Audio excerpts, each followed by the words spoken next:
And in the Impact segment tonight, the Tea Party versus the Republican Party. In Virginia, Tea Party guy Ken Cuccinelli lost his bid for governor, and exit polling shows that 28% of Virginia voters support the Tea Party. 42% oppose, 28% are neutral. Meantime, in New Jersey, moderate Republican Governor Chris Christie won re-election easily. Joining us now from Boynton Beach, Florida, Alan West, who generally supports the Tea Party. Do the Virginia numbers concern you, Mr. West? No, they don't so much concern me, Bill, because I think that if you've been demonizing an organization like we've seen that happen with the Tea Party, you're going to see those numbers reflect such. If you were to take that same poll and go out and talk about excessive government spending or growing debt, if you were to talk about onerous taxation or small business growth and development, or even talk about national security, I think that you would see people supporting those positions in a positive way. But here's the I problem. think the thing that Here's the problem, and I think you're right about the perception of the Tea Party. It's shaped by a hostile media.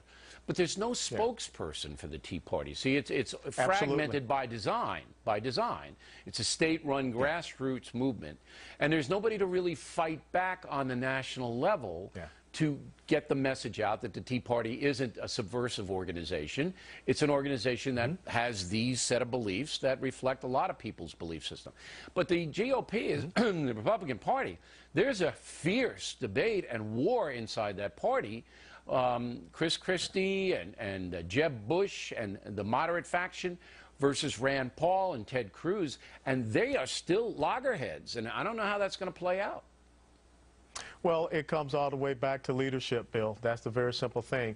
The Tea Party believes in this decentralization, but that can also lead to what you just said, fragmentation, of course, being easily picked off. They need a strategic marketing and communications plan, but most importantly, these people should sit down at a table and come up with a platform that talks about what they are for, not so much what they are against. But that would take a cohesive organization, a lot of money, and then they don't see that. But here's something else coming down the pike that everybody should be aware of: immigration reform. Now, the Tea Party is not going to want that, all right? They're not going to want, and I'm speaking generally now, they're not going to want to give illegal aliens anything.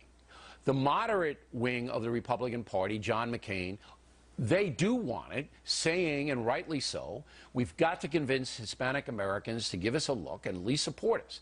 If you're going to say no on immigration reform, you got to kick them out of the country, and that's it. We're doomed. So now you're going to have another issue, and believe me, President Obama, the only way he gets out of Obamacare is by making the immigration thing, and he's going to do everything he can to get that in the forefront.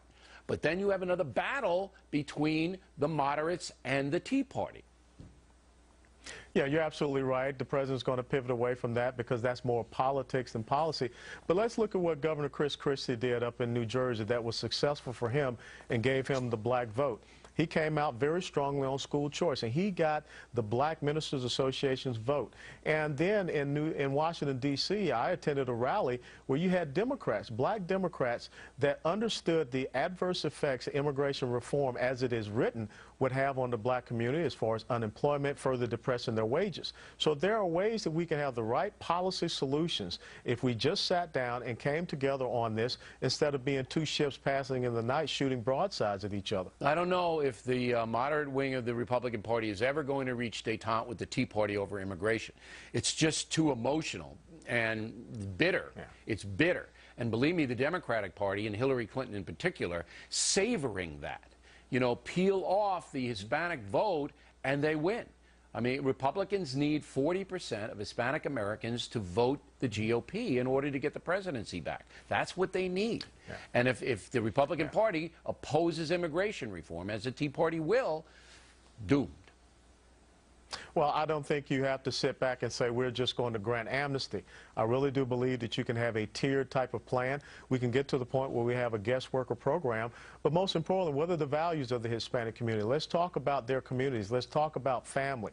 Let's talk also about small business entrepreneurship and growth. Would you be, say you were approached, because I know you have associations with some people, would you be willing to be the leader of the Tea Party? Would that be something that interests you? Well, I mean, if people come to me, I will do that. Of course, I get the opportunity to go around the country and speak. I'll be out in Utah and speaking at Northwestern University next week. So I'll take that message on the road. All right, Mr. West, thank you very much.